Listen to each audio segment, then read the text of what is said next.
Assalamualaikum warahmatullahi wabarakatuh. My name is Lida Sofina binti Shaharizan, and in this video I will be talking about epistemology or theory of knowledge. So, before starting about talking theory of knowledge, we must talk about intellect. So, according to Merriam-Webster, intellect is the capacity of rational or intelligent thought, especially when highly developed. So, the existence of intellect is what differentiates us human from the animals, and Allah has given human intellect so that we can think and increase our knowledge. Human always kept on thinking on how to be better and more civilized by innovating new things or way of life or create new knowledge. This can happen thanks to the presence of intellect in humans. So therefore, it can be said that knowledge is the most desired element and the most important element of any civilization, so that the civilization can develop further and be better. There are many interpretations of knowledge, and different people have different meaning of knowledge. So it can be said that there are no clear definition of knowledge, and therefore there will be a need for epistemology, which is understanding the way of thinking or how to make observation. For example, early persons can clarify knowledge as something new that they learn each and every day. Their interpretation of knowledge is more wide and broader than other persons, such as philosophers or even jurists. So, philosophers split knowledge into two different types, which is the first type is theoretical knowledge, which always been used by Western philosophers, where they more focus on logic and justification and reasoning, while the second type is direct knowledge, which widely been used by Western philosophers that focus more on spiritual part of the world. So in religion, the term of knowledge is broader because it covers from the knowledge of God to the knowledge of reality. In Islam, knowledge holds the highest degree of importance in mankind. The Islam used the term ilms to cover knowledge from theory, actions, educations, until the religious study. Knowledge is important in Islam because people need to have knowledge first before they take any other step in life, so that they can act rationally. The important source of knowledge in Islam is two, which is the revealed knowledge and the derived knowledge. Revealed knowledge is the first and most important source of knowledge, which is the Al-Quran and the Sunnah, while the derived knowledge is what Allah gave to humans after they had done observation, researches, analyze the nature, and give a lot of thought in any occurrence that happen. So it can be said that knowledge from the Western point of view is more materialistic, the while the Eastern point of view is more spiritual. However, the point of view of Islam on knowledge is both materialistic and spiritual, because knowledge is limitless, and human is limited to knowledge of the seen world, but they must believe in the unseen world. Next, I will be talking about the epistemology of three classical Islamic scholars and three classical conventional scholars. First is Ibn Khaldun.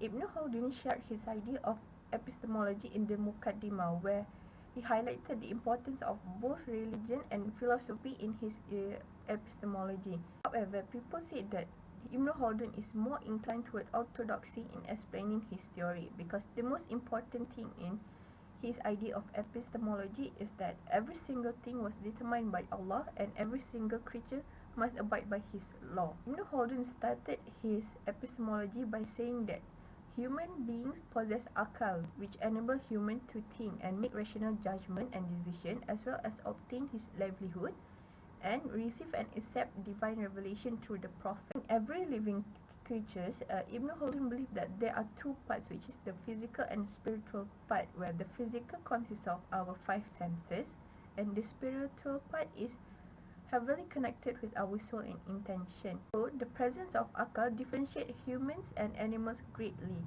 Ibn Khaldun stated that soul in human divided by two parts, where the first soul is related with sense, which help humans to think by doing application, analysis, evaluation, and creation of things, and the second is related with intuition, where it can be said that this part is where the real knowledge comes from, and only Allah can give knowledge through this part of the soul. Next, Ibn Khaldun categorized 5 levels of soul, which is common senses, imagination, illusion, memorization, and thinking.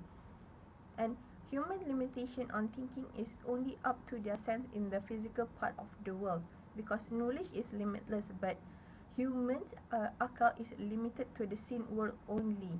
The next scholar is Imam al-Ghazali.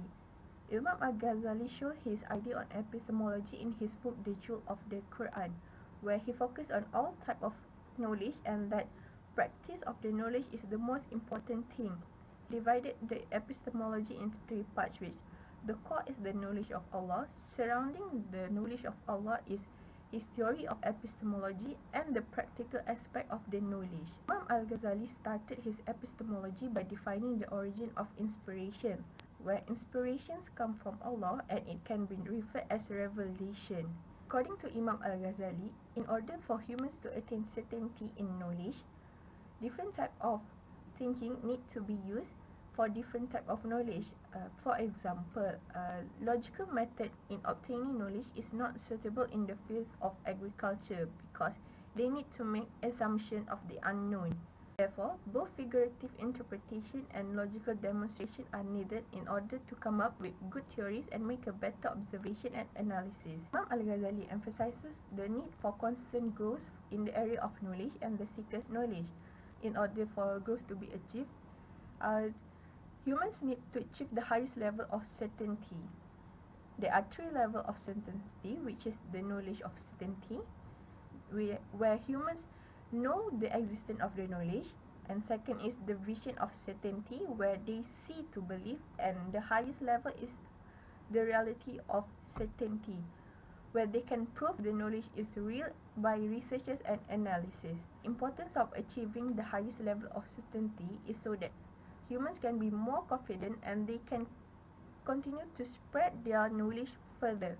However, the highest level of certainty can only be achieved with the help of Allah. Furthermore, Imam al-Ghazali emphasized the action and practice side of knowledge so that humans can reach a higher level of certainty and gain spiritual wisdom. This is because Imam al-Ghazali believed that action is more powerful than words only. After the knowledge is put into practice, it will create a path for humans to obtain new knowledge, and then the same process of practice and worship must be done again to achieve a higher level of certainty of another new knowledge. The third scholar is Imam al-Shatibi. Imam al-Shatibi's theory of knowledge was shown in his book al-Muwaffaqat. He shows his theory of knowledge in discussing the issues of maqasid sharia. According to Imam al-Shatibi, in order to describe the type of knowledge, they are based on 2 perspectives, which is the originality and the praiseworthy of the knowledge. So the originality is for us to know the origin of the knowledge, where Imam al-Shatibi divided into 3 categories: the fundamental, sound, and knowledge that is neither fundamental nor sound. Fundamental knowledge is the highest level of knowledge, where in order for the knowledge to achieve this level, it must be general and always remain essential, and it must be stable without any changes, and the knowledge must lead into action or can be practiced. Sound in knowledge means that the knowledge is unspecified and reasoning from different people can bring different results, as different people have different ways of perceiving things and phenomena. The knowledge is neither sound nor fundamental, then it is invalid, so the knowledge must be ignored. The knowledge is based on 2 bases, where first, it must be practicable either in heart or physical body, and it must be supported by Al-Quran and Sunnah. And the second base is that it must bring humans to the path of Allah and lead to worship Allah. The aim of praiseworthy knowledge is to increase one's akal and to increase one's obedience to Allah. According to Imam al-Shatibi, there are 2 purposes in gaining knowledge. The original purpose is to generate action, and the natural purpose is to increase one's fame and position. And if it is not, the knowledge is invalid for humans to use. The transmission of knowledge relies heavily on the methodology of knowledge, where the knowledge must be spread and accepted by majorities, because if it is not acceptable by majority, then it will be impracticable. three groups of seekers of knowledge, where first is the followers, where their actions from the knowledge is to relieve their own burden, and the second group is their knowledge reach the level of proving and argumentation, where they use reason to justify their action, and the last group is they are deeply rooted to knowledge, where they have reached the highest level of certainty that they believe in their action without any need of any other evidence. Lastly, the focus of Al-Shatibi's epistemology is the means in obtaining knowledge. So, fundamental knowledge is heavily rooted in humans, so therefore there is no way for human to obtain it. Other type of knowledge must be obtained through learning, where we can learn by studying from teachers, or we can learn of our own through reading books. So moving on to the classical conventional scholar, the first scholar is John Maynard Keynes. Keynes developed his own theory of knowledge because, according to him, others' epistemology is not suitable to be the foundation of his own school of economics. He started his epistemology by dividing knowledge into two, which is direct and indirect knowledge, where direct knowledge is derived from humans' own perceptions, experience and understanding, which directly connected with the human senses, and indirect knowledge is heavily related to secondary proposition, where it came from debate and reanalyzing the primary propositions. According to Keynes, evidence is the base of every knowledge, so that it can help human in achieving a higher level of certainty, where it can be either from direct or combination of direct and indirect knowledge. The importance of evidence was given a bigger weight in making economics theory by Keynes, because theories is for predicting the future. The presence of evidence can help in making a better prediction.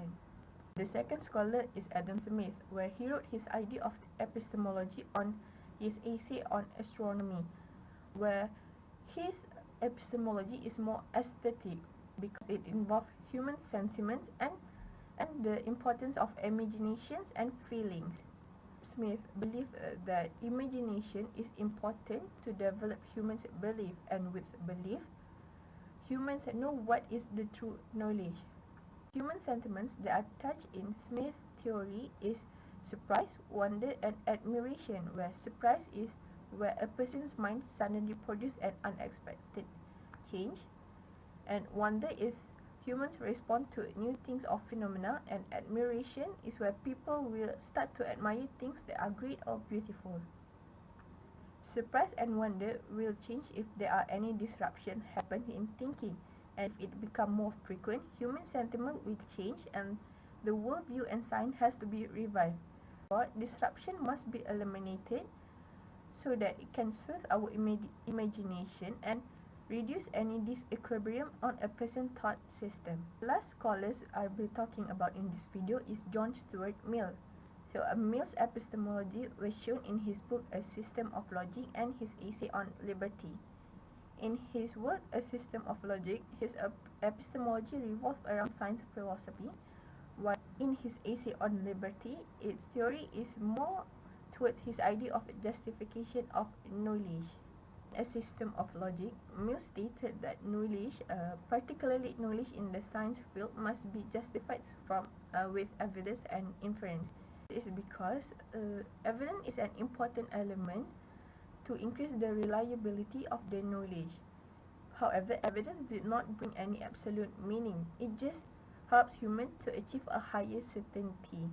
Evidence must be strong enough so that the reasons come from the evidence can help in rejecting its opinion with complete confidence, so that the knowledge can earn the right to be put into practice, and therefore no further testing is needed for the new science knowledge. On liberty, Mill stated that all knowledge is fallible and in need of criticism. This is because there is no knowledge that is absolute, and people will contradict each other because they have different beliefs and they have different way of doing judgment. For in order for the knowledge to earn its right, it must survive any harsh criticism by giving persuasive arguments against its rival, and it must be rational so that it is easier for people to believe. That is all for me. Thank you.